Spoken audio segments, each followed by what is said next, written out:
প্রথমে একটু জল নিয়ে নিলাম, তারপরে তন্দুরি আটা পরিমাণ মতো দিয়ে দিলাম। দেওয়ার পর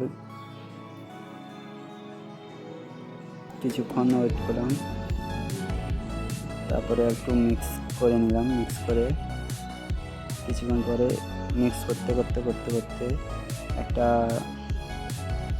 একটু গোল হয়ে যাবে। ওরপর বানিয়ে নেব তন্দুরি রুটির জন্য।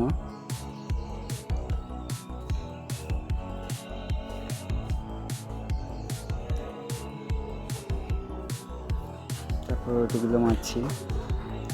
রুটিগুলো কিছু হয়ে গেছে, ওগুলোকে বের করতে হবে। ভাতটি প্রচুর গরম আছে।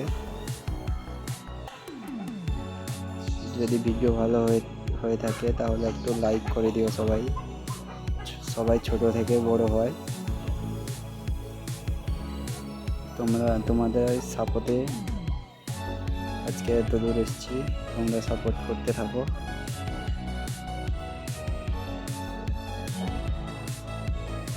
ভিডিও কেমন হয়েছে কমেন্টে জানাও সবাই।